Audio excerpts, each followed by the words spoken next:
às vezes, o agente pratica o tipo penal.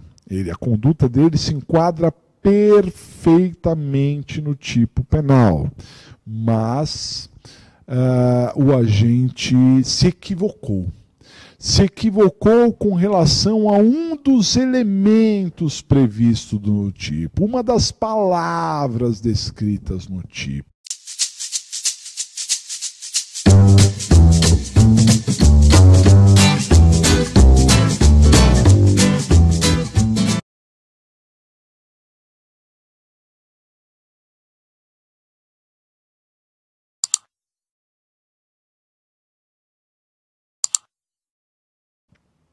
O que é um tipo penal? O tipo penal é a conduta criminosa descrita na lei, em razão do princípio da estrita legalidade, ou também chamado, né, de legalidade ou reserva legal. Só há crime no Brasil se tiver uma lei definindo aquele crime, definindo a pena também, né? A definição legal é chamada de tipo penal. O tipo penal. Então o legislador ele criou lá um tipo penal do homicídio. O que é o homicídio? É a descrição legal feita a descrição feita pelo legislador na lei. Matar alguém. Então esse é o tipo penal do homicídio, né? Assim como o tipo penal do furto é subtrair para si ou para outro coisa alheia móvel. Essa foi a descrição feita pelo legislador no artigo 155, né? Às vezes o agente é acusado de um determinado tipo penal, mas a conduta dele não se enquadra naquele tipo penal. Se a conduta dele não se enquadrar naquele tipo penal, o fato é atípico e não é criminoso, né? Para que o agente responda, a conduta dele deve se enquadrar perfeitamente no tipo penal e aí nós teremos um fato típico, mas se não se enquadrar é um fato atípico e não é crime. Bom, a verdade é que às vezes o agente pratica o tipo penal. A conduta dele se enquadra perfeitamente no tipo penal, mas o agente se equivocou.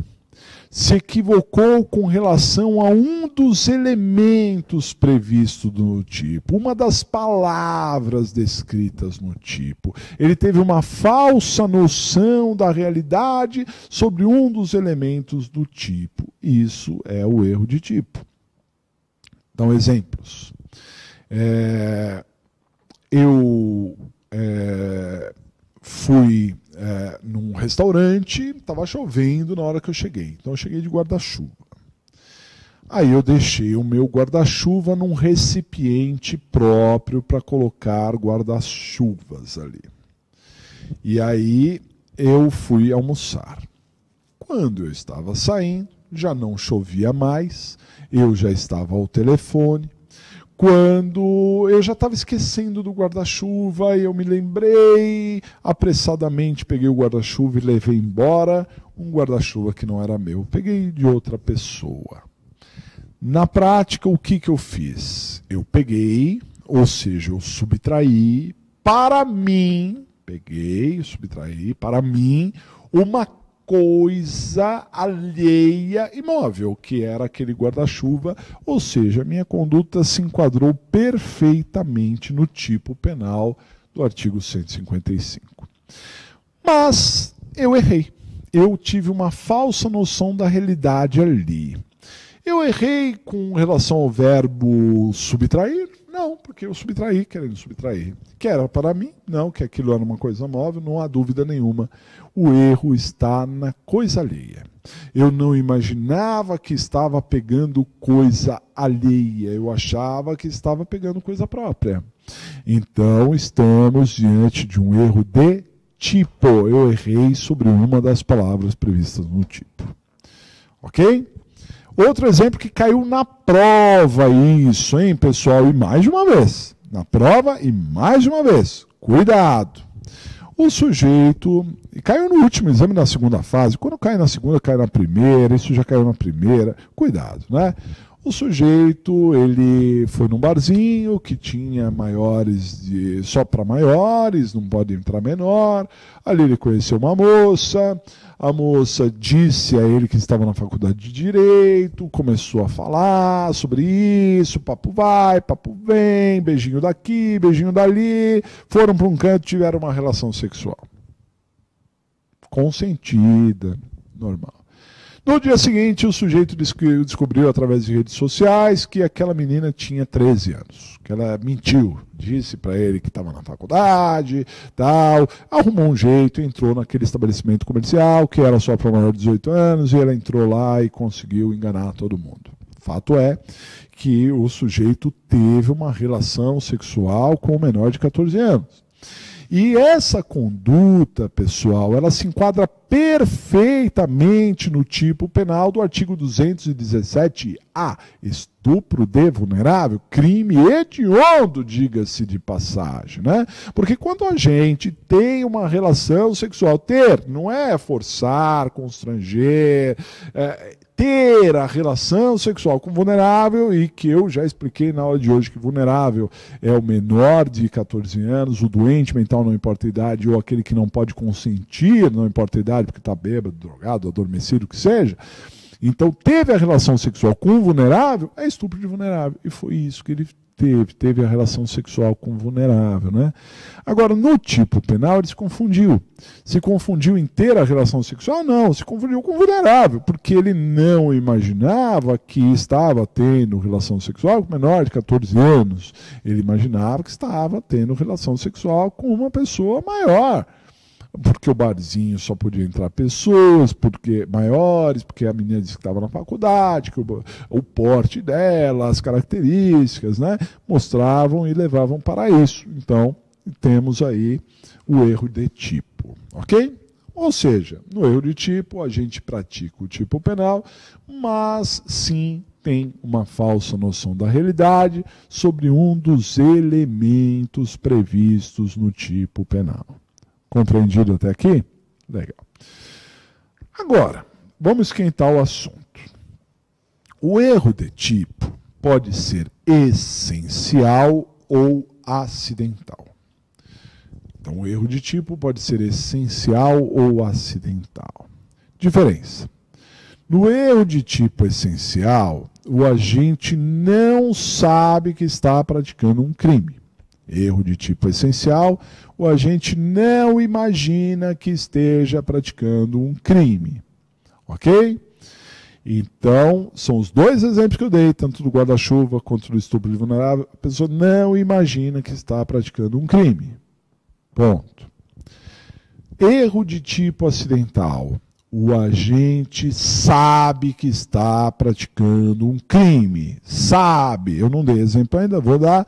Mas o erro de tipo acidental, a gente errou. Ele teve uma falsa noção da realidade. Porém, ele sabe que está praticando um crime. Evidentemente, isso a gente já pode matar aqui, que o agente ele terá benefícios quando o erro for essencial, né? Porque ele não sabe que é crime. Se o erro for acidental, o agente será punido normalmente, porque é um erro meramente acidental. Perfeito? Claro que o problema vai dizer claramente que ele sabia ou não sabia. Isso é fato também. Falando do erro dito essencial, né? Erro essencial, os exemplos que eu dei, a gente não imaginava que estava praticando um crime. O erro de tipo essencial pode ser inevitável, também chamado de excusável ou desculpável, ou evitável. Inevitável ou evitável. O evitável também é chamado de inexcusável. Evitável, né? Então vamos ficar com isso. Erro inevitável ou evitável. Se o erro de tipo essencial for inevitável, quando é que seria o erro inevitável? É aquele que qualquer pessoa erraria. Você se põe na situação e você cometeria o mesmo erro, porque era inevitável errar. Qualquer pessoa erraria, né? Então, se o erro era inevitável, a gente pode ter benefícios ali. Agora, o erro evitável é aquele que nem todos errariam. Se a gente tivesse uma cautela, um cuidado, ele não teria errado, né? Então, professor, mas como é que eu vou saber se era evitável ou inevitável? Não vai saber, porque isso depende de caso a caso. Mas na prova eles vão deixar bem claro se o erro era inevitável ou se era evitável. Se o erro for inevitável, que qualquer pessoa erraria, exclui o dolo e exclui a culpa. O agente estará absolvido. Mas se o erro era evitável, com cautela ele teria evitado o erro, exclui o dolo e permanece a culpa. É o que se chama de culpa imprópria. Exclui o dolo, mas permanece a culpa, é o que se chama de culpa imprópria. A gente vai responder a título de culpa, desde que o crime tenha a modalidade culposa. Não são todos os crimes que têm a modalidade culposa, né? Então você pode perceber que o erro de tipo essencial beneficia o agente, né? Beneficia o agente, o dolo sempre vai embora e a culpa depende da situação. Muito bem. Agora, o que acaba mais caindo na prova é o erro de tipo acidental. Aquele em que o agente sabe que é crime. Ele teve erro, mas ele sabe que é crime, né? Então, logo de cara eu digo, ele será punido normalmente, porque o erro era meramente acidental, ok? Então, no erro meramente acidental, o erro pode ser sobre a coisa. E quando eu falo de erro sobre a coisa, é evidente que eu estou falando de crimes patrimoniais. Erro sobre a coisa. Imagine que o ladrão entre numa mercearia à noite e ali ele vê um saco grande de não sei quantos quilos, 20 quilos, sei lá, de feijão. Ele é louco por feijão, aí ele pega aquele saco e leva embora, e quando ele chega em casa, ele percebe que é ervilha, não é feijão. Que decepção, ele odeia ervilha, né? Então ele errou. Naquele tipo penal, subtrair para si ou para outro coisa alheia-móvel, o que ele errou? Coisa. Porque ele imaginou que estava subtraindo uma coisa, feijão, e ele subtraiu outra coisa, ervilha, né? Pode se desculpar para o juiz, falar, seu juiz, eu não queria isso, foi um erro, eu fui muito incapaz, né? Porque, na verdade, eu queria feijão, isso não me interessa. Pode? Não. A verdade é que ele subtraiu para si ou para outra coisa alheia-móvel, e ele sabia que era crime, porque dá na mesma, subtrair o feijão, subtrair a ervilha, mas ele teve um erro, mas esse erro é meramente acidental, ele será punido normalmente. Isso é o erro sobre a coisa. O erro acidental pode ser com relação à pessoa. E aqui é claro que eu falo de crimes contra a pessoa, né? Imagine que um matador, ele receba a incumbência de matar uma pessoa. E ele tem uma foto da pessoa e ele tem o endereço. Aí ele vai no endereço, toca a campainha, a pessoa atende, ele olha para a foto, olha para a pessoa e pá, mata a pessoa errada. Que não é aquela pessoa da foto, é um irmão, não precisa nem ser gêmeo, mas é muito parecido, então ele matou o irmão, né? Naquele tipo penal, matar alguém, ele errou. Errou com que relação à palavra? A palavra alguém. Ele matou o João, quando na verdade ele tinha que matar o José, certo? Então é um erro, mas é um erro meramente acidental, porque afinal de contas, matar o João, matar o José é crime do mesmo jeito. Então ele responde normalmente, né, pelo homicídio doloso, hein? Não vai com, é culposo, porque ele foi imperito. Não é isso, ele queria matar e matou, tá certo? Só que ele matou a pessoa errada. Então aí nós temos um erro com relação à pessoa. Caiu na prova que a mulher ela deu à luz a uma criança, né? E que ela entrou em estado puerperal, ela resolveu matar o seu próprio filho. Aí ela foi ao berçário identificou, esse meu filho esganou, mas na verdade não era o filho dela, era outra criança, né? Então ela responde por quê? Ela responde na medida da intenção, ela vai responder por infanticídio. Porque é claro que o infanticídio é matar o nascente ou o neonato por estar em estado puerperal. Ela não matou o nascente ou o neonato, o erro foi aí. Porém, ela imaginou que estava matando o nascente ou o neonato e aí ela responderá por infanticídio. Perceba que se ela chegasse lá, não identificasse o seu filho e na falta do filho ela matasse qualquer outra criança, ela responderia por homicídio, porque aí não teria erro de pessoa. Mas aqui teve, ok? E o erro acidental, ele pode ser uma aberratio. Aberratio. Nós temos a aberratio ictus, que está no artigo 73, e temos a aberratio criminis, que está no artigo 74. O que é aberratio? Aberratio é erro na execução, erro na hora de executar, é erro de alvo, errar o alvo, né? A diferença é que no aberratio ictus, o agente erra o alvo e comete um crime da mesma natureza. Na aberratio criminis, o agente erra o alvo e comete um crime de outra natureza. Da mesma natureza, aberratio ictus, de outra natureza, aberratio criminis. Compreendido? Muito bem.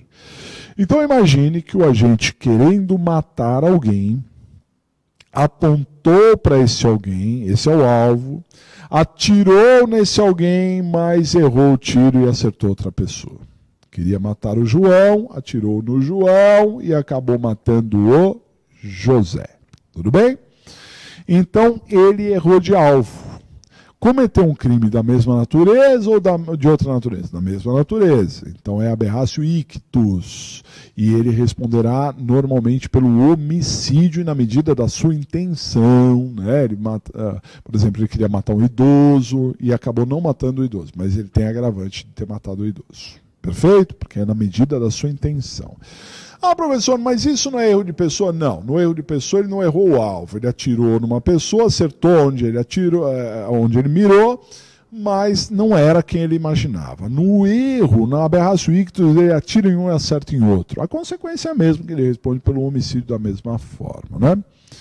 Aberratio criminis é um erro de alvo, mas é um crime de outra natureza. Imagine o agente que queira quebrar o patrimônio alheio por uma questão pessoal, ele quis quebrar a janela de uma casa, né? Então ele pega uma pedra para quebrar a janela. Que crime que ele quer praticar? Dano?